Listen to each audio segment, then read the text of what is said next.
옆에 있는 분 안고 인사합시다. 한 주간 동안 행복하셨습니까?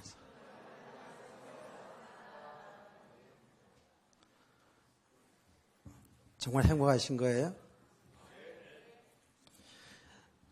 우리 성도들 정말 그리스도 예수 안에서 행복하기를 소원합니다. 근데 그 행복은 그냥 행복해야 되겠다 라서 행복해지는 게 아니잖아요. 또 우리가 이렇게 저렇게 계획을 세우고 그것들이 이루어졌을 때에 그 행복이 아니잖아요.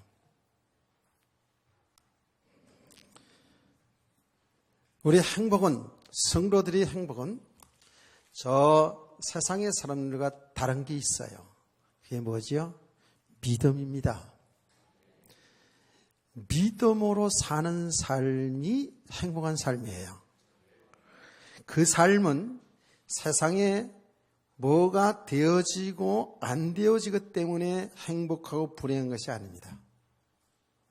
세상에서 성공, 실패 때문에 행복, 불행이 아니에요. 많이 배우고 못 배운 것 때문에 자랑하고 상처받고 그런 삶이 아니에요. 믿음으로 사는 사람들이 하나님을 기쁘시게 할 수 있고 나의 인생이 행복한 인생이 될 수 있는 거예요. 그게 우리 교회 믿음으로 사는 사람을 세우는 교회 아닙니까? 제가 여러분에게 수차 말씀을 드리는 이유가 있어요. 정말 믿음이 되어지지 아니하면 우리 성도들도 완전한 축복을 다 받고 나서도 그야말로 행복의 조건 다 하나님 주셨음에도 불구하고 진짜 행복을 모르고 살아가요. 진짜 무엇이 가치 있는 인생인지를 모르고 살아가요. 저 불신자들하고 똑같이 육신의 삶의 여기에 매여 살다가 인생을 끝날 수 있다니까요. 하나님은 우리 인간을 창조할 때에 하나님의 형상대로 창조했고요. 그러면서 세상을 정복하고 다스리라는 어마어마한 이런 축복을 우리에게 주셨어요. 이 축복을 다 놓치고 살아가잖아요.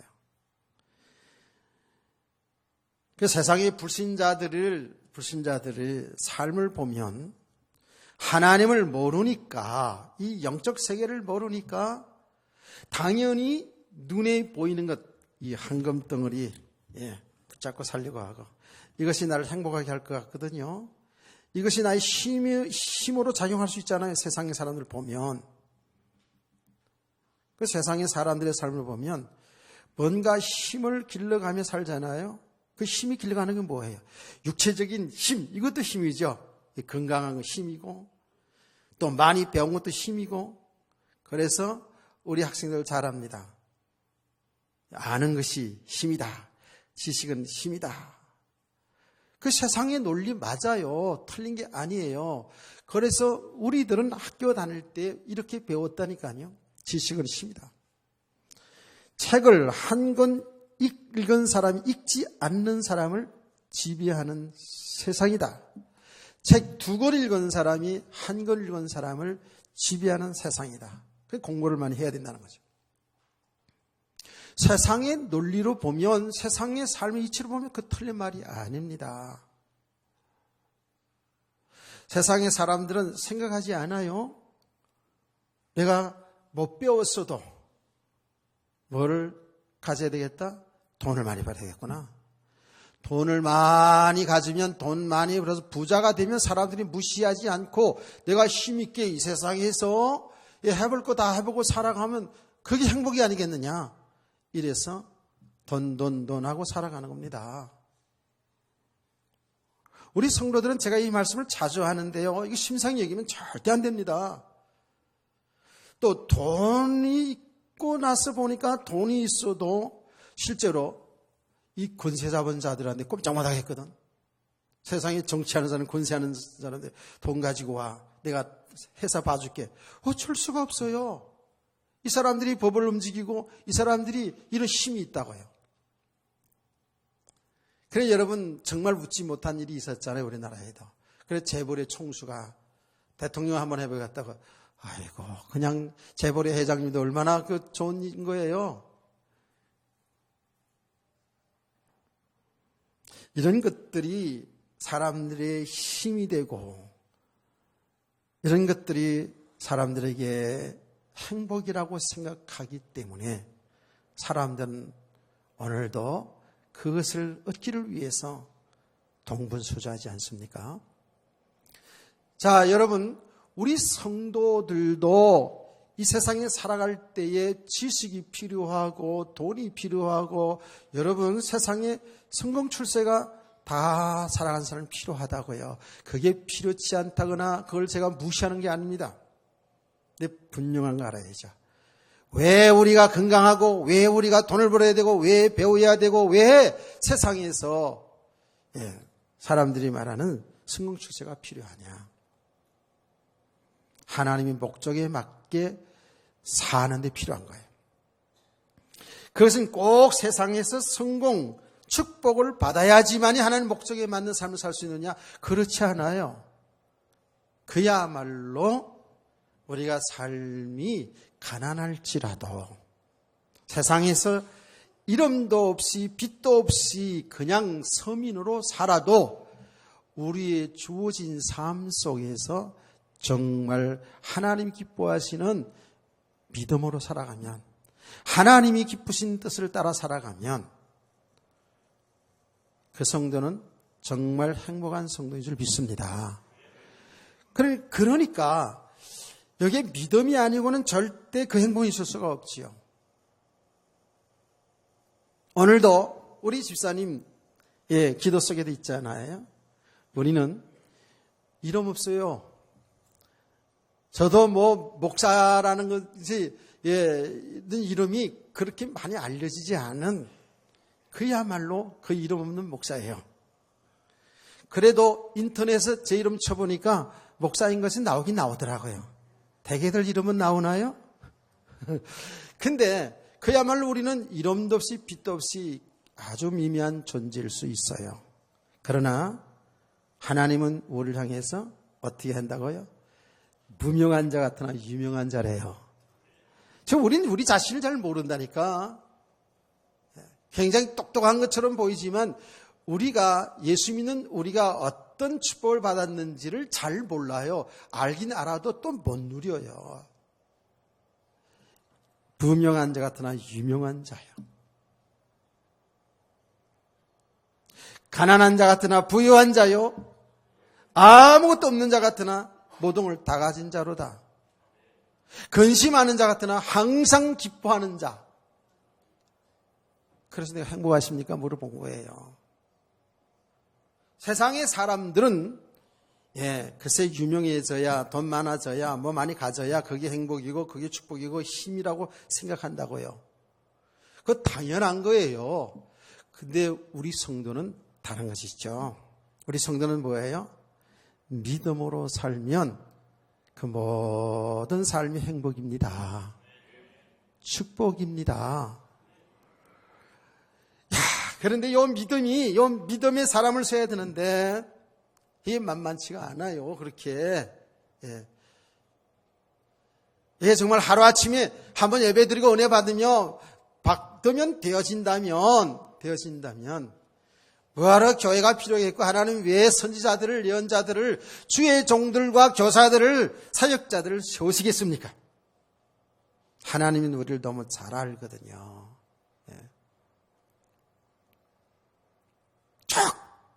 조금만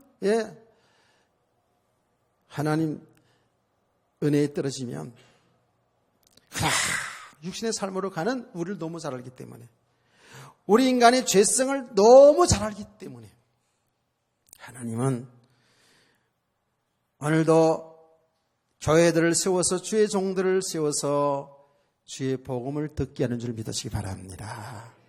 왜냐하면 이 믿음은 믿음은 내가 또 믿습니다 해서 믿어지는 것도 아니고, 행복해야지라고 해서 행복해지는 것도 아니고, 행복을 설계해서 계획해서 그걸 또 이룬다고 해서 진정한 행복은 아니잖아요.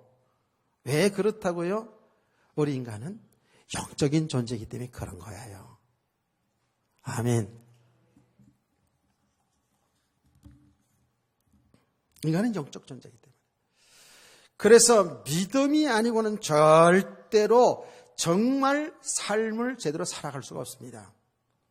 여러분, 예수님도 구원 받았죠. 여러분 믿음 있잖아요. 하나님이 살아계신 걸 믿으시잖아요. 여러분 예수님 믿으시잖아요.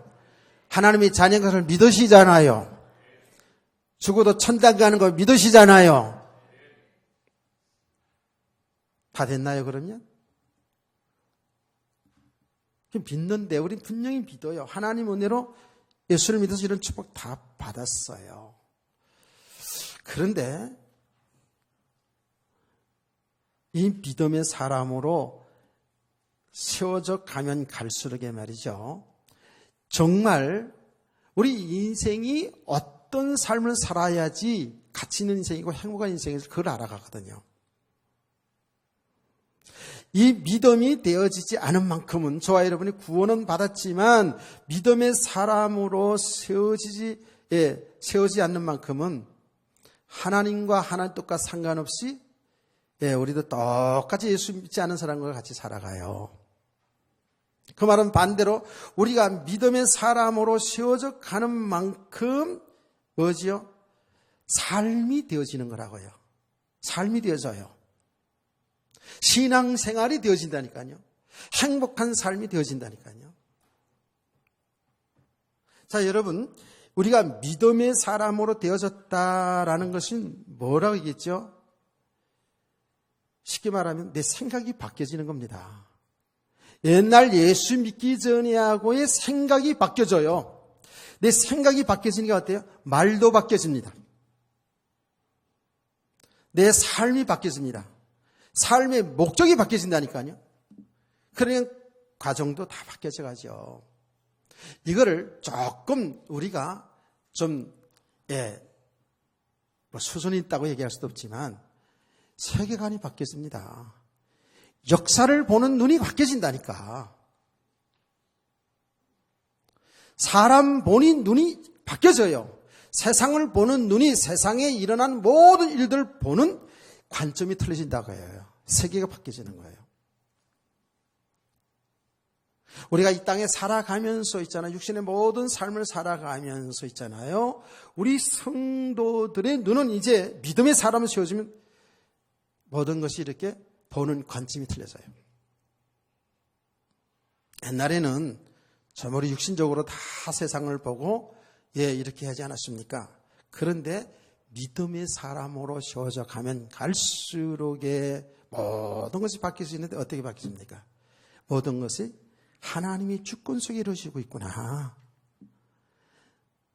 내 인생도 마찬가지거든요. 내 인생이 내가 주인이 아니구나. 내가 힘을 길른다고 해서 세상을 정복하는 것이 아니구나. 세상의 논리로는 맞지만 믿음의 눈으로 보면 그게 아니잖아요. 내가 내 인생의 주인이 아니에요. 내 생명도 내 인생도 하나님이 주관하시고 나를 이끌어 오실 줄 믿습니다. 우리의 삶의 과정을 들여다보면 뭔가 형통하고 잘 되었을 때도 있지만 엄청나게 실패하고 고난의 과정도 있었어요. 그런데 우리 하나님은 나를 알고 계셨어요. 저와 여러분을 하나님이 창세전에 선택한 저와 여러분을 알고 있었다고요. 그래서 이제 우리의 모든 삶을 하나님이 주관하시면서 이끌어 가시면서 우리를 이 자리까지 오게 한 줄 믿습니다. 여기 믿음의 과정이거든요. 이게 우리의 믿음이에요. 이 눈이 열려져야 된다고요. 그러면서 이제 나에게 주어진 모든 일들, 그 인류 역사의 모든 되어진 일들이 그냥 되어진 게 아니에요. 하나님의 주권 속에서 혹은 하나님의 허락 속에서 이루어진 일들이에요. 이거는 절대로 우리 이성으로 생각할 수가 없어요. 이성으로 이해가 되지 않는 거예요, 이거는요. 하나님이 하시는 일 속에서 보게 된다니까요. 그러니까 이 역사 보는 눈이 틀려지죠. 역사를 보는 눈이 누가 잘하고 못하고 우리는 이렇게 배우잖아요. 그게 기록되어지잖아요. 그런데 그 자체도 뭐예요? 하나님이 주권 속에서. 성경 정확히 얘기하지 않습니까? 저 세상의 대통령 권세자들도 그냥 그들이 똑똑해서 선거 치러가지고 그 자리에 앉은 것처럼 보이지만 하나님이 허락하신 자리예요. 아멘. 우리 기독교인들이 이 눈이 안 열려지면요, 똑같이 예수 믿으면서도 예수 믿는 성도들이 예수 믿는 목사들까지라도 막 정치 잘하니 못하니 내려와라, 앉아라, 이런 소리 하게 돼 있다니까요. 여러분, 우리 성도들은 성경에 있는 대로 배우 위에서 기도할 뿐이에요. 하나님의 뜻이 이루어지도록 기도할 뿐이에요. 이거 정말 잘 모르면 우리 맨날 우리 예수 믿고 나서도 이런 수준으로 살아가요. 정말입니다. 그 전에도 얘기했습니다마는 총리 후보자가 장로인데 나와가지고 이 하나님의 관점에서 역사를 얘기하니까 사람들이 못 알아들으니까 저 사람 좀 매국노다 그러잖아요. 일본의 고난을 당하고 나라를 뺏겨서 고난을 당한 것도 하나님의 뜻 가운데서 우리나라를 믿음의 나라로 하나님의 백성들을 믿음의 사람으로 세우게 하신 하나님의 역사다라고 얘기하니까 그것을 교회에서 강인한 걸 그 어떻게 수집해가지고 일본을 좋아하는 사람이다 그래가지고 그 훌륭하신 분을 밀어냈잖아요. 기독교인들 그렇게 국회로 많이 보내긴 하는데 보내는데 시시한 사람 보내면 안 돼. 진짜로. 진짜 믿음의 사람. 나는 그 중에 한 사람은 알고 있어요. 내가 잘 모르는 분인데 그 강의한 것을 딱 들어보니까 여자 국회의원인데 그 사람 그분 이름이 이혜훈이에요. 이혜훈. 정확히 얘기. 야, 그분 진짜 신앙 간증한 거 보니 교회에서 신앙 간증해 보니까 진짜 믿음의 사람이에요.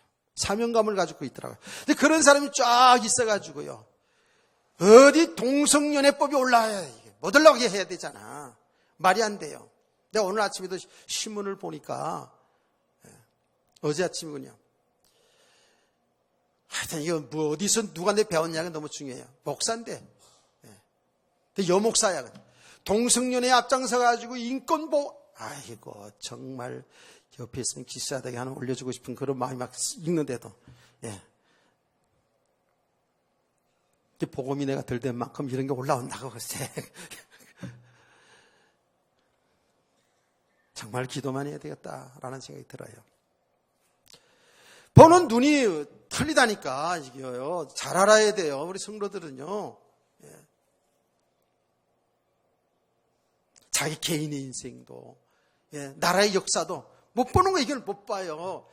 성도라 하면서 못 보니까 돼요. 전부 나타난 현상만 보고요. 아이고 잘하네 못하네. 대통령이 잘하고 못하고 얼마나 애씁니까 사실. 그렇잖아요. 많이 애쓰잖아요. 누가 세상의 대통령 중에 못하려고 역사적 사명을 띠고 이 나라 망하려고 하는 대통령이 어디 있겠습니까. 나름대로 잘 하려고 하는데 이런저런 일이 있잖아요. 그런데 이런 일 저런 일 일어나도 그것조차도 하나님이 허락하신 것을 볼 수 있어야 돼요. 깨닫기를 축원합니다. 이것이 우리의 이성으로 우리의 배운 지식으로 합리적으로 맞지 않은 것이 많아요. 그런데 성경을 정확히 보니까 정확히 우리가 알아갈수록 하나님이 주권 속에서 하나님 허락 속에서 여기에 이제 어떤 반문을 하는지 아세요? 어떻게 하는지 아세요? 제가 우리 교인에게도 교인 통해서도 겪어봤는데 자기가 잘못된 못된 짓을 해놓고도 나은 데 와서 얼굴 빳빳이 들고 뭐라는 줄 아세요? 하나님이 하신 일이라면서요? 이러더라니까. 한 대 때려주고 한 방 더 때려주려고 하다가 심정이 그렇다고요. 그거는 정말 한 대 맞고 두 대 더 맞아야 돼. 자기가 하나님의 두기를 시대해서 하나님의 말씀은 그런 죄를 범하지 말라고 정확히 이야기하고 있는데도 불구하고 자기가 자기 정욕 때문에 자기 욕심 때문에 해놓고 나서는 하나님이 하신 일이라면서요. 이런다고요. 여러분 궁극적으로 하나님을 두기 싫어하고 하나님 말씀대로 살기를 싫어하고 자기 욕심대로 살아가잖아요. 그러면 하나님이 어떻게 한다 그랬어요? 그 상실한 마음을 내버려 둬요. 그게 얼마나 무서운지 아세요? 내버려 둔다고요. 그러니까 우리 성도들이 그래서 말씀을 잘 들으라는 거예요. 제가 그래서 안타까운 심정을 가지고 복음을 전하는 거 아닙니까? 진짜 우리 믿음으로 살아야지 되거든요. 예. 그러면 그걸 내버려 둬요. 상실한 마음을, 하나님 말씀을 거역하는 마음을 내버려 두잖아요. 그러면 자기 욕심대로 살아가죠. 그러면 죄 짓는 삶밖에 될 수가 없죠. 그 자체가 그게 선한 일이든 악한 일이든 하나님과 상관없이 사는 삶이 죄거든요. 그렇죠? 그리고 하나님의 백성들은 어떨까요? 그 과정을 통해서 결국은 이게 내 욕심으로 살았구나. 이게 내가 잘못된 인생이었구나. 이렇게 깨닫기까지는 엄청난 삶의 고통이 실패가 옵니다. 그래서 결국은 하나님을 돌아오게 하잖아요. 깨닫기를 축복합니다. 그러니까 궁극적으로 하나님이 하신 일이에요.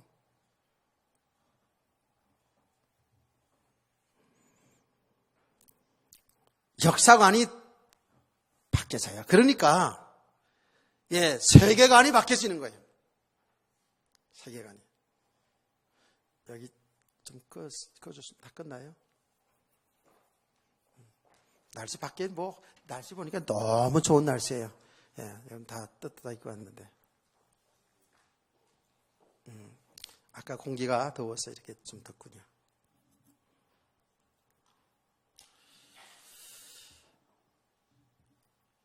이게 바뀌어진다니까. 그게 세계관이 바뀌었어요. 세계관이.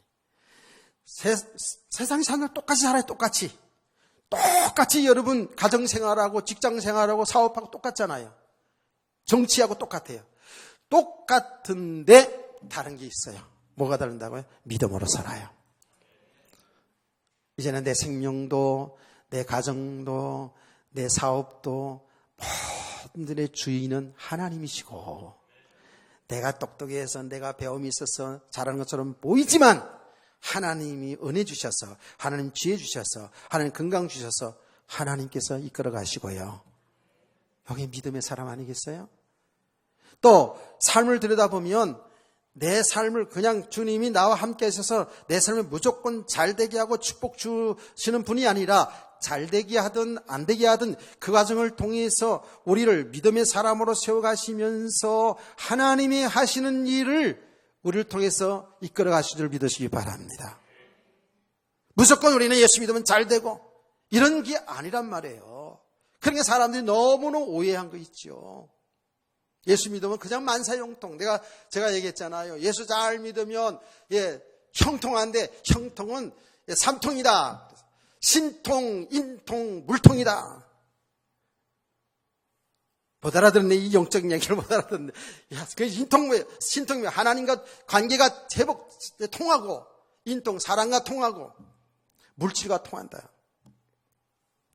글쎄 이게 복음 안에서 정말 믿음으로 되어지면 그게 맞는 말인데 그 말을 육신적으로 다 봤거든요. 되게. 예수 잘 믿으면 다 만사형통 육신적으로 잘 된다는 거예요. 아니요. 여러분 신앙생활 하는데 그렇게 수십 년 했는데 그렇게 모든 게 다 형통했습니까? 다 잘 됐어요? 다 사업이 펑펑 잘 되고 여러분 자녀들 그냥 원하는 학교 쑥쑥 다 들어가고 이랬나요? 아니잖아요. 여러분 예수 믿으면서 모든 질병이 다 싹 고쳐지고 건강하게 이렇게 살으셨나요? 아니잖아요. 그러면 하나님이 살아계시고 우리 하나님이 사는데 그럼 뭐예요 그럼? 뭔 복이라는 거예요? 그러니까 축복이라는 것도 전부 육신적인 것, 축복이라는 것도 내 문제 해결받아야 하나님이 살아있고 내 문제 해결받아야 축복이고 행복이고 하나님은 우리를 축복도 고난도 이 모든 과정을 통해서 정말 그리스도 예수 안에 있는 나를 발견하게 하고 내 일생을 보게 하시는데 하나님이 하신 일을 보게 하시는데 이게 진정한 축복인데 이 눈이 안 열려지니까 수십 년 동안 신앙생활하고도 못 알아들어가지고 방황하는 그런 그리스도인들이 얼마나 많은지 모릅니다. 그래서 진정으로 우리 세계가 바뀌지 않으면 내 생각과 삶의 눈이 열려지지 아니하면 이 영적인 사실을 보지 못하면 어떻게 될까요? 삶이 안 되는 겁니다.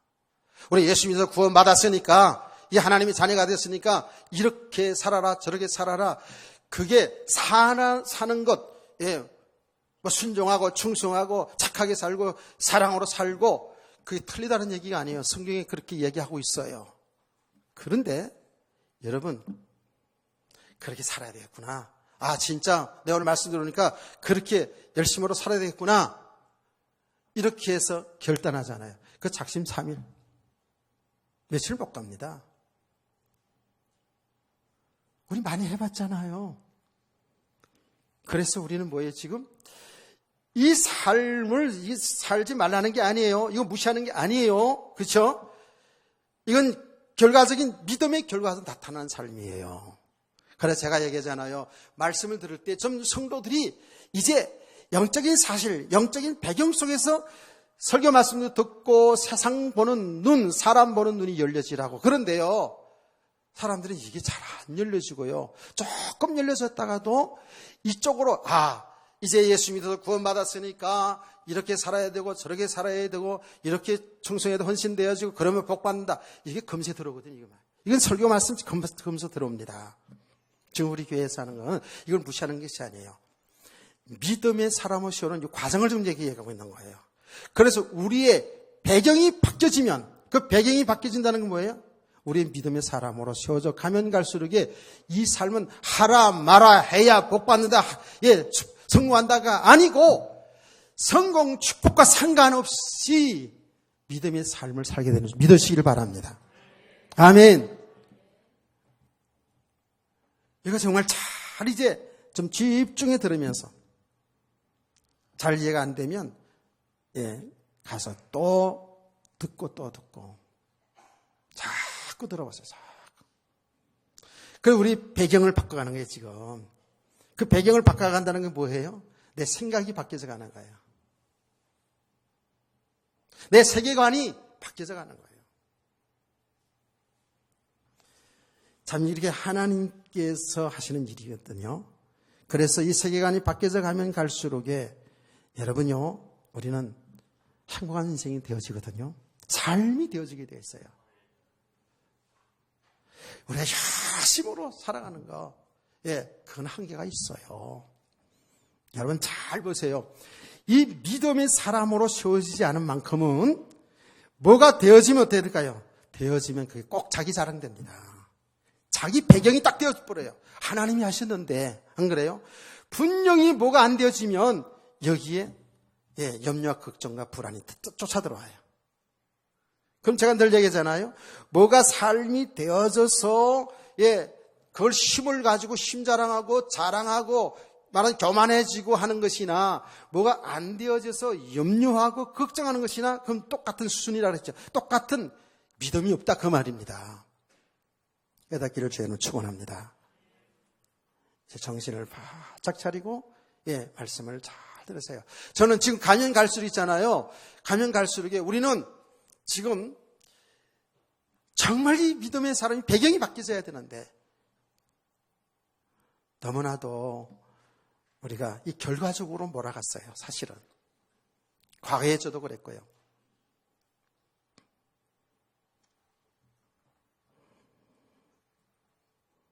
그래서 우리 성도들이 이 믿음의 과정을 사람을 세워져 가야 되는데, 어떻게 해요? 이 믿음의 사람을 세우는 건 바른 복음을 들어야 돼요. 복음을 듣는데 물탄 복음이 아니더라고요. 물탄 복음. 지금 신문에요, 올해가 종교개혁 500주년이거든요. 그래서 신문에 사설들 나오는 거 보면 훌륭하신 분들이 이제 종교개혁 500주년을 맞이해서 이제 우리 한국 기독교가, 세계 기독교가 너무 타락됐으니까 본질로 돌아가자, 종교개혁했던 본질로 돌아가자라고 글을 쓰는데, 가만히 들여다보면 복음의 본질로 돌아가자는 말은 맞는데, 그게 돌아가는 과정이 뭐냐면 전부 바른 생활, 실천운동. 그래서 기독교가 이제는 타락하지 말고 세상은 너무 짝하지 말고 바르게 살아야 된다라는 쪽으로 자꾸 한다고요. 그 말은 맞는 말인데, 글쎄 여러분과 제가 생각이 바뀌지 않는데, 옛 생각이 바뀌지 않는데, 삶이 살아가는 이유가 바뀌지 않았는데 어떻게 바른 삶, 착한 삶이 나올 수 있냐고요. 안 되잖아요. 우리 예수 믿기 전에 옛사람은 그대로 있는데 여기서 바른 삶을 실천해 본들 얼마 가겠냐고요. 또 좀 실천해지면 자기의가 생겨버리죠. 깨달아지는 은혜가 있기를 주의 이름으로 간절히 축복합니다. 예.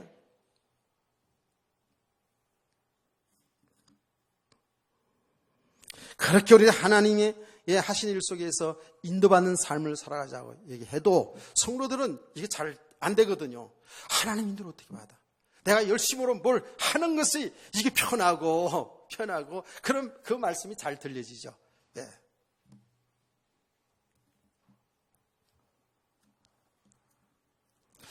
참 이거 굉장히 중요한 부분이거든요. 그래서 바른 복음을 듣는 게 중요해요. 제가 오늘 본문에 의지해서 얘기하는 거예요. 이 복음을 듣는데 복음을 정말 깊이한 넓이로 계속 이 복음을 알아가면 알아갈수록 깨달아갈 거 아닙니까? 그러면서 어떻게 해요? 내가 보인다. 우리 자신이 보입니다. 우리 지금 영적인 상태가 자꾸 말씀을 통해서 보여져요. 왜? 하나님 말씀은 좌우의 날선 어떤 것보다 예리하여 영과 혼과 골수를 쪼개 찔리고 우리의 마음의 생각을 드러내신다 그랬잖아요. 요 드러내시는 말씀이 그냥 물탄 복음, 대강 복음이 아니라 정말 빛이고 생명이시고 우리의 길이 되시는 영원한 진리가 되시는 예수 그리스도를 바로 알아가야 돼요. 아멘. 그래서 이게요 따로따로 얘기가 아니거든요. 따로따로 얘기가 아닌 게 뭐냐 하면 우리가 복음을 알아간다라는 것은 이제 내가 어떤 상태로 지금 살고 있는가를 아는 것이면 동시에 내가 정말 예수 그리스도만 사는 길이구나. 내가 정말 그리스도 예수 안에 있는 내가 축복이구나 하는 것을 이제 알아가는 거거든요. 내 영적인 상태가 어떤 상태인지를 보아야지만이 사는 길인 예수 그리스도를 찾게 되잖아요. 예수 그리스도가 필요한 것을 알게 되잖아요. 아멘. 내가 이 물이 독인지를 알아야 이 물을 안 마시죠. 이 물은 생수입니다. 생수는 아니고 따뜻한 물이에요. 이러면서 이제 물 한 잔 마시고, 자, 여러분 보세요. 이게 정말 중요한 겁니다. 우리 믿음의 사람으로 이 배경이 바뀌어지는 이 과정이 중요해요. 자, 보시라고요. 우리가 말씀을 통해서 잘 모르잖아요. 사람들은 말씀을 통해서 이미 자기에게 세워진 그 기준과 방법들이 있기 때문에 말씀을 들어도 잘 또 몰라요. 이게요. 자기가 옳은 줄 알고 있으니까, 자기가 신앙 잘하는 줄 알고 있으니까, 복음의 빛을 받아도요, 빛이 왔는데 어두워서 이 빛을 받아들이지 못한 게 이스라엘 백성들 아닙니까? 워낙에 자기들 생각으로 딱, 기준화되어 있기 때문에 바리새인들이 성경을 가지고 있으면서도 빛이 되시고 생명이 되신 그리스도가 이 땅에 오셨는데도 못 받아들였잖아요. 그렇게 어두워졌다니까요. 그래서 많은 과정이 필요하지 않았습니까? 이스라엘 백성들에 있어서도요. 그러니까 어떤 줄 아세요? 하나님은 말씀을 통해서 이렇게 복음을 우리 상태를 자꾸 드러내주고요. 이 드러내는 과정도 정말 중요한 거예요. 사람들은 이걸 듣기를 싫어하거든요. 막 그냥 힘을 주고 잘 되라고 그래야 좋은데 자꾸 내 안에 있는 복음 아닌 것들 이거 자꾸 드러내니까 내 추한 모습, 내 악한 모습들이 내 잘못된 생각들이 막 드러나니까 얼마나 짜증나요. 얼마나 힘들어요. 그러니까 거부하는 거예요. 그야말로 또 땡큐야. 난 편하게 구원받았으니까 편하게 좀 좋은 말 이렇게 듣기 좋은 말씀 듣고 잘 안 들려서 막 짜증내는 것보다는 그런 대로 찾아가는 사람도 있거든요. 여러분요 정말 잘 알아들어야 돼요. 사는 길 바로 찾아가야 돼요. 아멘. 하나님은 이걸 알지 못하니까 이스라엘 백성의 역사거든요. 이게요. 이스라엘 백성들이 정말 믿음으로 살지 못하니까 그리스도 예수 안에 있는 어마어마한 축복을 다 줬는데 이걸 못 보고 전부 육신의 눈에 지금 당장 보이는 것에 붙잡히는 거 이거 붙잡고 행복을 찾아보려고 하니까 그게 전부 다 뭐예요? 우상이잖아요. 꼭 뭘 만들어서 성게만 우상이 아니잖아요. 그렇죠? 하나님보다 더 좋아하는 것, 하나님보다 더 의지하는 것, 이게 다 우상이잖아요. 그렇게 살았잖아요. 하나님의 백성들이. 아무리 주의 종들이 선지자들을 통해서 이거는 우상숭배야, 이건 망하는 길이야 라고 이렇게 선지자들이 눈물로 호소해도요 못 알아들어요. 그리고 싫어요. 거부해요. 오히려 선지자를 죽이지 않았습니까? 이스라엘 역사입니다. 그게요. 올바르게 복음을 전하는 선지자들을요, 가짜 선지자들이 그냥 완전히 저게 진짜 가짜라고, 그 여러 사람이 가짜라고 하니까 한두 사람들이 막 밀리잖아요. 그 여러분 선지서에 다 나오지 않습니까? 성경 와서 그대로입니다. 멸망의 길은 사람들이 많이 가요. 편안하니까. 그런데 생명의 길은 좁다 그랬어요. 사람들이 찾지 않는다 그랬어요. 난 지금 그 말을 점점 새록새록 알아가겠는 거 있죠. 그러니까 하나님은 하나님의 백성들을 어떻게 하신 줄 아십니까? 삶을 통해서, 여러분의 삶을, 응답을 통해서, 아니면 삶의 실패를 통해서 어떻게 해요? 하나님의 뜻을 발견하게 하는 거예요. 그래서 그 속에서 우리가 얼마나 고난의 세월들이 있었어요. 제가 늘 장본인이 여기 있다 그러지 않습니까? 몰랐어요.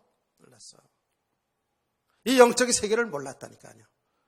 그래서 보세요. 그래서 우리는 하나님의 말씀을 통해서 내 안에 복음 아닌 것들 있잖아요. 이게 자꾸 드러나져야 돼요. 드러나고 이거 무너지고 흩어져야 돼요. 그러면서 우리는 사는 길은 그리스도 맞잖아요.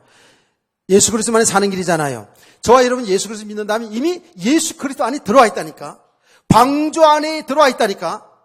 방주 안에 있는 나를 발견하시기를 바랍니다. 그리스도 예수 안에 있는 나를 발견해야 돼요.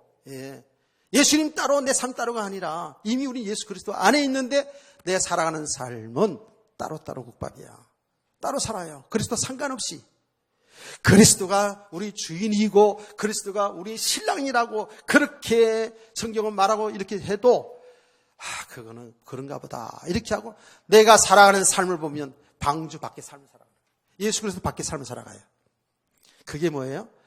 열심히 하는 것 같고 잘 사는 것처럼 보이지만 그게 다 죄라니까. 믿음으로 살지 않는 거예요. 주님 뜻과 상관없이 살아가고 있잖아요. 그러니까 그게 죄예요. 우리 죄의 개념을 바로 알아야 된다고요. 그럼 내 뜻대로 내 생각대로 사는 게 뭐예요? 그게 믿음으로 살지 않는 거잖아요. 성경은 뭐예요? 믿음으로 살지 않는 게 죄라 그랬어요.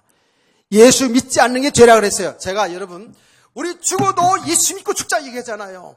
그렇잖아요. 우리 성도들의 죄는 뭐예요? 예수 그리스도 믿지 않는 게 죄입니다. 나 예수 믿는데요. 예수 믿고 구원 받았는데요. 그럼 예수 믿는 사람 이러면 어때요? 주님이 원하시는 삶을 살 수 있어야 되잖아요. 주의 말씀에 순종하며 살잖아요. 죽어도 주의 말씀에 순종하는 겁니다. 아멘. 근데 이 믿음이 죽어도 주의 말씀에 순종하는 게 이게 쉽냐고요. 순종하는 것도 전부 다 내 유익손에 따라서 복 받는다니까 잘 되진다니까 하는 것이지.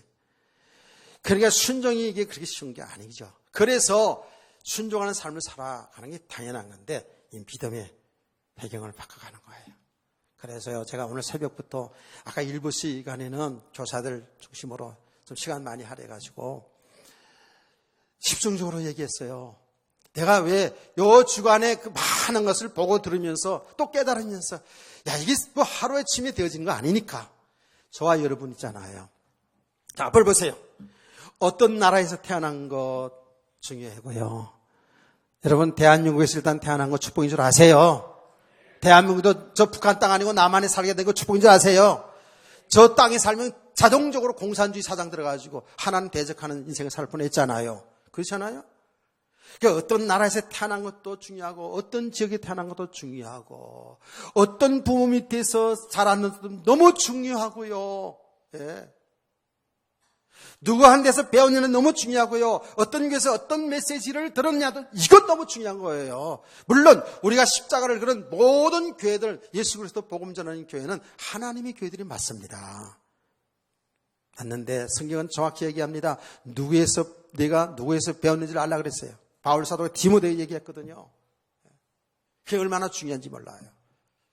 왜요?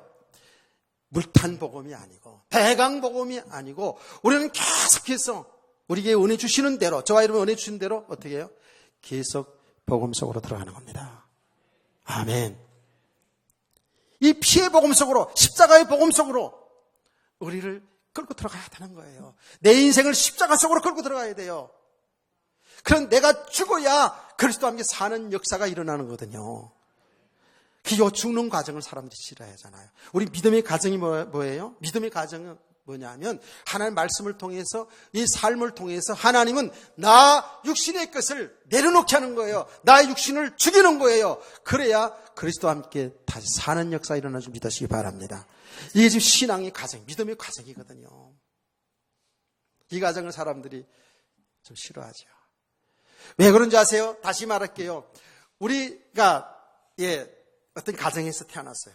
태어났는데 참 부모가 믿음의 사람, 둘이 영적인 비밀을 바로 알고 어릴 때부터 이 비밀을 바로 가르쳤으면 얼마나 좋았겠습니까? 대부분의 가정들이 그렇지 못해요. 되게 우상 숭배하는 가정 속에서 자랐어요. 참 우상 숭배하는 거 보고 들으면서, 그러면서 좀 좋은 가정, 규모가 있는 가정, 세상에 옛날 말로 양반 가정들이라 그러면 예의 범절을 잘 가르쳤겠죠. 그리고 서당에 가서, 학교에 가서 맹자월, 공자월 잘 가르쳤겠죠. 그래서 굉장히 윤리 도덕적으로 좀 반듯한 그런 삶을 살아갈 수 있어요. 복음과는 상관없이, 생명과는 상관없이 이렇게 살아왔다고요. 어떤 가정 속에서는 뭐 그런 것도 저런 것도 아니고 그냥 자유분방하게 막 살았어요. 어쨌든 그래서 가정에서 혹은 이제 학교에서, 서당에서 말이죠, 배움이 있다고. 배움. 또 세상에 살아가면서 내가 경험한 게 있어요. 경험이 다 지식이니까 그렇죠. 경험한 거 있어요. 그러면서 우리에게는 뭐가 쌓여진다? 그 보고 들은 것이 하나도 빠짐없이 우리의 의식, 무의식 속에 다 남아있어요. 맞아요? 맞는 얘기예요. 제가 틀린 말을 안 하죠. 우리가 우리가 기억 속에 있는, 이 의식 속에 있는 것 그렇게 많지 않아요. 제가 이 연말을 지나면서 있잖아요. 연말을 지나면서 밤에 제가 정식기도 시간, 나름대로 정식기도 시간이 있거든요. 시간에 지하실에서 조용히, 이제 그야말로 인생 후반기를 이제 달려가면서 내가 쭉 생각했어요. 어릴 때부터 쭉 생각했어요. 그게 학교 생활, 사회 생활, 그리고 신앙 생활, 이게 따로따로 이렇게 분리해가지고 쭉 생각했어요. 물론 결론적으로 하나님의 은혜인데 상당히 많이 기억이 나더라고요. 많이 기억이 나요. 제가 얘기하지 않았습니까? 초등학교 1학년 때서 6학년까지 똑같이 올라갔어요. 한 70명이 학교 다녔거든요. 제가 초등학교 아이들 어느 날 이름 다 써보니까 거의 다 쓰겠더라고요. 이건 제 자랑입니다. 한 70명 중에 60명 이상을 제가 썼어였죠. 그리고 우리 아내한테 자랑했더니 우리 아내가 뭐라서 대단하다. 그래. 자기는 기억이 가까운 사람에는 나지 않는데요. 내가 그래서 초등학교 때부터 고등학교까지 담임이잖아요. 담임 선생 참, 담임 선생 오기 전에 옆에 있는 선생님들까지 다 내가 알고 있거든요. 대단하다. 저 대단한 사람이라 좀 봐주세요. 근데 이제 점점 세월이 가다 보니까 그 기억력도 감퇴가 됩니다. 지금은요, TV 보다가도 저놈이 저 여자가 누구야? 나 이렇게, 그 아이들한테 제가 누구냐? 그 전에 알아주셨는데 또 잃어버려. 뭐 별로 관심이 없어서 그렇긴 하겠죠. 그런데 제가 얘기는 제 기억력 자랑하는 게 아니고, 우리가요, 보고 들은 것 다 들어갑니다, 이게. 그리고 무의식 속에 보고 들은 건 다 들어가요. 그럼 그것들이 뭐예요? 나의 인생의 배경이에요, 그게요. 무슨 말인지 알겠죠? 그래서 살아가는 과정 속에서 살아가는 지식의 배경, 인간관계의 배경, 그리고 사람과 대하는 것도, 어떤 사람은 이렇게 돼야 되고, 어떤 사람은 이렇게 돼야 하고, 다 처세법이 있어요. 그렇죠? 어떤 사람에게는 이건 굴복해야 되는 것이고, 어떤 사람은 내가 다스려야 돼요. 이런 것들 다 형성이 돼요. 그게 뭐죠? 그게 가면 갈수록에 세상만은 고집이 되고요. 그래서 여러분, 연세가 높으신 분들 있잖아요. 많은 경험들 있잖아요. 많은 경험 지식이잖아요. 진짜 복음을 제대로 알지 못하면 그게 어떻게 되는지 아세요? 어린아이 같아져요. 자기 고집만 내신다니까. 골잡아집니다. 인생이요. 정말 복음이 사람으로 가면 갈수록 그런 게 없어져야 되는데, 여러분요, 신앙생활도 똑같은 거거든요. 신앙생활 제대로 복음을 바로 알지 못하면요, 가면 갈수록에 이상한 성도 됩니다. 이상한 목사 되고, 이상한 장로 되고, 이상한 권사 되고, 이상한 집사 될 수 있어요. 복음 바로 모르면. 자, 우리가 이렇게요, 세상의 것들이요, 세상에 복음 아닌 것들이 뿌리가 깊이 내려져 가지고 그것이 내 인생을 좌우한다니까. 내 인생이 그 좌우되어져요. 안 그래요? 제가 아까 일부에 이런 얘기했어요. 무슨 얘기했냐면, 자 보세요. 우리가 지금까지 보고 배운 것들, 이런 기준 속에서 모든 세상을 보는 눈이 어떤가, 제가 여러분 얘기하면 검색해야 될 거예요. 옛날에 50년대, 60년도에라면, 지금 앞에 있는 사람만 얘기할게요. 뒤에 있는 사람들, 오해하지 마세요. 이명성 권사님, 홍수연 집사님, 신춘자 권사님은 50년, 60년대는 미스 코리아입니다. 아멘도 못하죠, 이제. 미스 코리아 감입니다, 지금. 그 50, 60년대 그래요. 지금은 아닙니다. 지금은 미스 코리아 가서 명함도 못 댑니다. 지금은요, 키도 한 60 이상, 한 65 이상 돼야 되고요. 외모도요, 서양 여자처럼 이렇게 생겨야지 말이지. 그래야 가서 이제 명함 드릴 수 있잖아요. 그런데 제가 이렇게 기준이 막 달라져요. 사람들을 볼 때에, 이렇게 겉으로 나타난 모습 보고, 미스코리아감이네, 아니네, 이렇게 해보세요. 상처받아요. 더 쉽게 말할게요. 이쁘네, 안 이쁘네 얘기하잖아요. 그러면 상처받아요. 이쁘다 그러면 좋겠죠. 안 이쁘다 그러면 기분 나쁘겠죠. 이런 것들이요, 전부 우리 육신의 기준이에요. 그런데 우리가 복음을 알면서도 세상의 사람들을 대할 때, 세상 일을 대할 때 있잖아요. 전부 육신의 기준으로 본다니까. 이게 보통 일이 아니죠. 당연하게 그렇게 나오게 돼 있어요. 그것이 여러분요, 이것이 간단한 얘기가 좀 보이지만 하나님 뜻과는 상관없는 삶으로 이끌어간다니까. 내 안에 이미 세워진 고집, 내 안에 세워진 그 삶의 기준, 삶의 방법이 내 인생을 이끌어간다니까. 이게 배경이 되어가지고. 이게 성경은 뭐라고 얘기했죠? 이건 성경에 이것을 어둠이라고 얘기합니다. 영적 세계를 못 보게 하는 어둠이에요. 흑암이에요, 흑암. 그럼 이 속에 있는 만큼은 삶이 되겠냐고요? 글쎄, 안 되거든요. 그래서 이 나의 영적인 상태를 말씀을 통해서, 하나님은 삶을 통해서 보게 하신다니까요. 무너뜨리고 흐트리게 하신다니까요. 그러면서 이것만 있으면 우리는 정말 저도반 인생이잖아요. 사는 길이 있잖아요. 사는 길은 예수 그리스도밖에 없어요. 예수 그리스도만이 사는 길이에요. 이 어둠을 무너뜨리는 빛이에요. 이 사망 가운데 있는 우리 인생을 생명을 주는 분은 예수 그리스도밖에 없어요.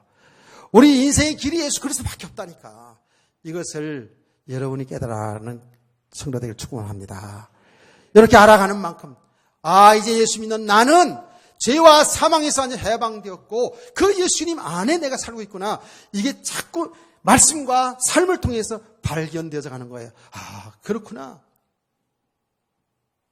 그러면 발견되어지면 되어질수록 내 육신의 생각들을, 육신에 묶인 것들을 여기에서 풀려져 나오죠. 자유함이 있게 되죠. 이런 은혜가 있기를 원합니다. 아멘. 제가 지금 이 내용을 쭉 이야기해서 지금 오늘 본문 속에를 보면서 제가 이런 이야기를 쭉 하는 거예요. 오늘 본문을 조금 들어가고 이따 오후 시간 계속 하자고요. 자, 바울 사도가 제 3차 선교 여행을 어디로 갔어요? 선교 여행하는 가운데 에베소에서 이제 복음 전하는 일이 좀 전하게 되죠. 에베소에서 복음을 전하는데 바울 사도가 거기에 어떤 제자들이라서 1절 말씀 보면 아볼로가 고린도에 있을 때 바울이 윗지방으로 에베소에 와서 어떤 제자들을 만나, 이 제자들은 12제자를 얘기하는 게 아닙니다. 여러분 성경 볼 때 혹시 여기 한글 성경에는 잘 안 나와 있지만 제자들 할 때는 언제든지 정관사가 붙어 있어요. 그래서 12제자는 딱 정관사가 붙어 있어요. 이거 어떤 제자라 하는 것은 그냥 예수 믿는 사람들을 통칭해서 얘기하는 거예요. 예수 믿는 사람들을 만나가지고 바울 사도가 뭐라고 물었냐면, 자, 2절 말씀 여러분이 시작.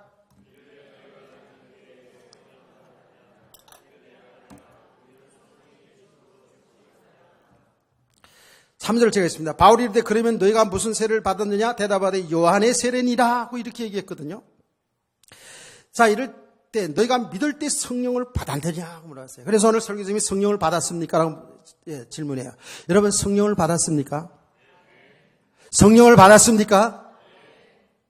성령 세례를 받았습니까? 다시 묻습니다. 저를 보고 대답하세요. 여러분은 성령을 받았습니까? 그러면 성령 세례를 받았습니까? 예. 대부분의 아멘에서 참 고마워요. 이거요, 지금 2절 말씀이요, 굉장히 중요한 말씀인데, 2절 말씀으로 인해서 교파가 갈라진 말씀입니다, 이거요. 왜 그러냐? 여러분, 성경 다시 보세요. 너희가 믿을 때에 성령을 받았느냐라고 질문한 겁니다. 믿을 때에라는 이 말을 어떤 교파에서는 이렇게 해석하는 겁니다. 예수를 믿었잖아요. 믿고 나서 신앙생활을 할 때에 성령을 받았느냐? 이 말로 해석하는 거예요. 이해가 되시죠? 그래서 어떤 교파에서는 이렇게 말합니다. 예수를 믿어서 구원받은, 예수를 믿어도 성령 세례를 받아야 된다라고 주장합니다. 성령 세례를 받아야 된다는 거예요. 잘 알고 가야 됩니다. 예, 내가 믿을 때라는 것을 믿고 나서 신앙생활 할 때에, 신앙생활 하고 있는 과정 속에 성령 세례를 받았느냐? 이렇게 해석을 하는 거예요. 그게 오순절 교통의 교파들이 그렇게 하지요. 그런데 우리는 뭐예요? 여기 믿을 때라는 그 말이 아닙니다, 사실은. 믿을 때에 성령을 받았느냐라고 하는 것은 여러분이 그렇게 물어본 거예요. 여러분과 제가 예수를 믿을 때 이미 성령에 의해서 믿어진 거예요. 아멘. 제 얘기가 아니잖아요. 고린도서 12장 3절 말씀, 성령이 아니고는 예수님을 주라고 신할 수가 없어요. 그래서 우리가 하나님의 아들 예수 그리스도, 우리 인간의 죄를 대신하여 죽으시고 부활하신 그 예수 그리스도를 나의 하나님으로, 나의 주인으로 모셔드리는 것, 믿는 것은 내 지식이 아닙니다. 내 경험도 아니고요. 예, 성령님이 믿게 하시는 거예요. 여기에 축복이라는 게 이것이에요. 이게 완전한 축복이라니까. 내가 믿지 않고 성령 하나님께서 믿게 하신 거예요. 그러니까 이미 저와 여러분은 어때요? 이미 성령 예수를 믿을 때에 우리는 옛사람은 죽고 다시 태어났죠. 이 거듭남이잖아요. 여기 뭐예요? 성령 세례예요. 여러분 물세례가 뭡니까? 물세례는 물에 담그는 거예요, 원래. 지금 다 담그는 수있기 때문에 물을 머리에다 뿌리잖아요, 머리에다가. 이게 얼굴도 안 뿌리고 머리예요. 손바닥에 안 뿌리고 왜 머리예요? 그 말은 뭐예요? 물에 내가 잠겼다가 다시 살아나는 거예요. 잠겼다가 다시 태어났다는 그런 의미가 있잖아요. 우리 죄를 씻는 표시도 있습니다만 중요한 의미는 너 옛사람은 죽고 다시 살아난다라는 게 세례거든요. 그러면 이게 물세례, 그게 세례 요한의 세례잖아요. 물세례 받는다고 해서 우리가 거듭나고 구원받습니까? 아니잖아요. 저와 여러분은 예수 그리스도를 믿을 때에 우리 옛사람은 죽는 거예요. 아멘. 그리고 그리스도와 함께 다시 사는 거예요. 이게 거듭난 거예요. 이게 뭐라고요? 이걸 성령 세례라고 얘기하는 거예요. 저와 여러분은 이미 성령 세례 받은 줄을 믿습니다. 아멘. 그러면 이 성령 세례를 주장하게 되면 굉장히 문제가 위험성이 많습니다. 여러분 이걸 잘 알아야 돼요. 성령 세례를 우리가 예수 믿는데도 불구하고 가다가 성령 세례를 받아야 된다고 하게 되다 보면 어떤 현상이 일어나냐 하면 성도 안에 계층이 생깁니다. 성령 체험한 사람, 못 체험한 사람. 그리고 신앙에 어떤 털이 생겨버리고 말아요. 그래서 성령 받은 사람, 성령 세례 받은 사람은 이런 현상이 나타나는 것으로 이렇게 성도들 간에 계층이 생겨요. 그래서 여러분, 제가 지금 길게 말씀 못 드리겠습니다만은 뭐가 은사를 받아 방언이나 무슨 환상이나 막 은사 목회하는 사람들 교회에 가보면 그 교회 목사님들이 간장이 있어요. 가다 보니까 계급이 생기더라는 거예요. 계급이. 어떤 계급? 말하자면 영적인 은사들을 많이 받은 사람들이 행세를 한다는 거예요. 방언 받고 뭐 환상 보고 뭐 이런 사람들 이렇게 받았다 그러면서 못 받은 사람 무시하고 막 이러고요. 이런 형태가 생겨나게 돼 있어요. 제 친구 목사도 그 목회하다가 목회하는데 제가 그하고 대화를 쭉 해보니까 그렇다는 거예요. 그런 이야기를 많이 지금 시간이라고 할 수가 없네. 자, 저희 교회에 있었던 얘기를 하나 할게요. 저희 교회 초창기입니다. 초창기. 저는 그때 당시 방언할 줄 몰랐어요. 나중에 하도 그런 문제 때문에 시끄러워서 하나님 앞에 성경에 있으니까 하나님 정말 방언이 있으면 저희가 한번 체험하게 해달라고. 저희 희한하게도 있잖아요. 뭐 그야말로 성경에 있는 거 나름대로 다 영적인 것을 체험했는데 방언은 내가 알고 봤더니 방언에 대한 관심이 별로 없었고 성경이 그냥 방언은 그냥 내가 무시해버렸던 것 같아요. 그래서 방언을 달라고 기도하는데 정말 혀가 꼬부러지더라고요. 내가 혀가 꼬부러져서 말이 그냥 나와요. 랄랄라 따따따부터 나오더라고요. 따따따따따 내 의지와 상관없이 희한하더라고요. 그래서 이런 세계가 있구나. 이 방언이 있구나. 이런 것을 제가 이제 알게 된 겁니다. 그러고 나서 하나님, 바로 했어요. 하나님 알았어요. 방언보다도 하나님의 말씀, 복음 깨달은 거 전하면 되는 거니까. 하나님 방언이 있는 걸 내가 처음 했으니까 알았어요. 자, 그런데 저희 교회에 어떤 사람이 들어왔냐 하면, 방언을 굉장히, 은사를 굉장히 주장하는 그런 여집사가 왔어요. 돌아가지고 교인들을 찾아다니면서 방언을 해야지 구원받은 거라. 성령 받은 증거가 방언이다. 방언 받지 못하면 구원받지 못하는 식으로 그렇게 얘기를 한 거예요. 그래가지고 지금 우리 교회 지금 안 나오지만 권사님 한 분이 찾아왔어요. 목사님, 우리는 목사님을 통해서 계속 하나님 말씀 배웠는데 방언을 받지 못하면 성령 받은 것이 아니고 방언 받지 못하면 더 나가서 구원받지 못한 수도 있다고 이렇게 얘기하는데 그 우린 친구가 뭡니까? 라고 이렇게 하더라고요. 그 정도로 심각했어요. 근데 그 여자 집사는 일종의 결국 나갈 때 뭐라고 그러는지 아세요? 자기가 자기 꿈에 제가 목사님이 강대성에서 잠을 자더래요. 주무시더래요. 그래서 우리 목사님은 신령한 목사가 아니라고 생각하고 그리고 떠난다는 거예요. 내가 신방을 가서 자세히 얘기 들어보니 그런 얘기를 하더라고요. 우리 아내는 뭐 모를지 모르지만 저는 얼마나 충격적이었겠어요. 들었어요. 그런 식이에요. 그래서 내가 그 얘기를 듣고 설교할 때 이렇게 얘기했어요. 여러분, 절대 잘 때 내 꿈 꾸지 마세요. 그럼 뭐 꿈이라는 게 안 꿀라서 안 꾸는 건 아니지만. 그러면서 또 내가 그 다음 말 또 이렇게 얘기했어요. 야, 그래도, 내가 집에서 안 자고 강대성에 자는 것도 얼마나 훌륭한 거냐. 그 강대성에서 기도하다가 지쳐서 잤겠지. 근데 뭐 강대성에서 잠잔다고, 신령한 목사님이라고 떠나?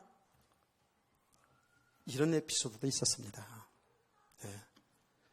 얼마나 심각한지 모릅니다. 그러니까 성령의 역사를 잘 모르는 거예요. 여러분, 시간이 많이 가서 길게 얘기하지 못하는데, 모든 은사는, 방언부터 시작해서 모든 은사는 뭐예요? 하나님의 뜻을 이루는 것 속에서 있는 거예요. 하나님 복음 때문에 있는 거예요.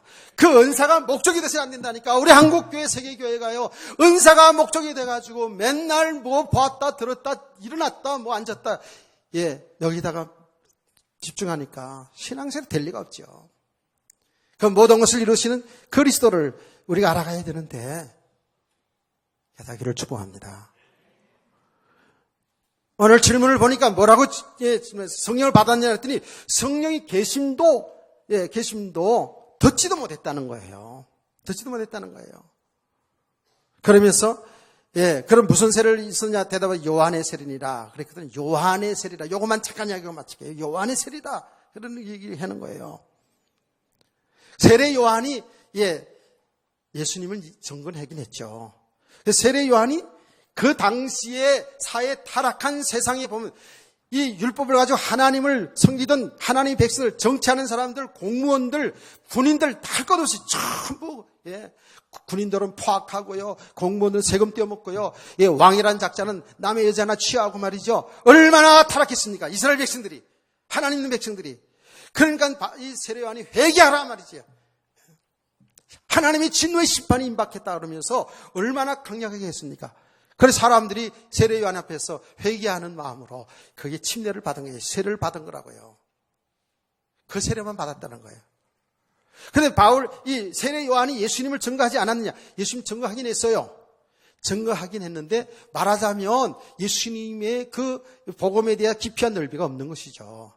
자, 세례 요한은 예수님이 죽으시고 부활하시고 성령 강림하셔서 복음이 확산되는 이 과정을 못 봤잖아요. 그렇죠? 성령의 감동으로 예수가 그리스도인 것을 알긴 알아서 증거했지만 그 전하는 폭이 굉장히 말하자면 영적으로 미비한 것이요. 그래서 제가 얘기하는 거예요. 제가 이 본문을 보면서 정말 우리는 이 복음을 어릴 때부터 여러분 가정에서, 여러분 교회에서 제대로 바른 복음을 들어야지만이 혼돈하지 않고 바르게 신앙이 세워져 갈 줄 믿으시기 바랍니다. 얼마나 중요한지 몰라요, 지금. 우리 정말 새로 시작해야 된다니까. 무조건 열심히 내서 되는 게 아니에요. 믿음으로 하나님 믿어 받는 삶을 살아야죠. 안 그래요? 자, 그래서 오후 시간에는 이제 헌신 예배도 하면서 오후 시간에는 이 성령님에 대해서 더 정확하게, 또 성령님의 하신 일 속에서 우리가 바로 성령님을 바로 알아야 어떻게 해요? 바로 알아야 이 복음을 바로 알아가는 거예요. 이 삼일체 하나님은 떼어놓을 수가 없는 거예요. 그래서 성령께서 이 진리를 알게 하잖아요. 그렇죠? 그리스도가 주인인 것을, 그리스도가 우리 구세주를 알게 하잖아요. 할렐루야. 성령님에 대해서 바로 알아야 돼요. 아멘. 결론. 일부 예배에서 이거 고백하고 끝났으니까 여러분도 한번 해보세요. 오후 시간에 아주 중요합니다. 오후 시간에 정말 한 번도 빠지지 마시고 잘 들어야 이제 성령의 가르침 속에서 이런 믿음, 성장하고 믿음 생활을 할 수 있으니까요. 자, 성령, 그분이 누구시죠? 그분이 누구세요? 하나님이시죠? 아멘. 삼일체 하나님이라고. 이게 혼돈하잖아요, 성도들이. 자, 우리는 삼일체 하나님을 이미 정리하고 있어요. 여러분 삼일체 하나님에 대해서 한번 고백을 하는 거 보고 끝나겠습니다. 시작.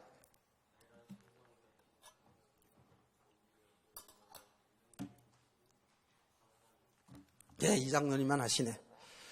시간이 없어서 제가 할게요. 여러분 대답 들으려면 한참 걸릴 것 같으네요. 삼일체 하나님, 바로 성령님은, 지금 성령님은 하나님이셔요. 왜 이야기하는 줄 아십니까? 어떤 교단들에 있어서는, 잘못된 데서는 성령을 무슨 힘으로 생각하거든요. 아니에요. 성령은 인격적인 분이시며 하나님이셔요. 아멘. 그래서 삼일체 하나님, 단일한 신성의 삼위가 계시니 그랬어요. 삼위라는 것은 인격적인 존재라는 거예요. 그 본질과 권능과 영광이 동동한 성부 하나님, 성자 하나님, 성령 하나님은 하나이시다. 아멘. 본체가 하나인데 삼위로 나타날 것이 아니라 그랬어요. 이건 양태론적 이단설이에요. 삼일체. 본체는 하나인데 성부 하나님, 성령 하나님, 성자 하나님 나타난 것이 아니라 삼위가 계신데 본질은 하나다라는 말이에요. 아멘. 여기 삼일체 하나는. 자, 오후 시간에 꼭 여러분 은혜를 또 지속하시기를 바랍니다. 찬송가 185장을 찬송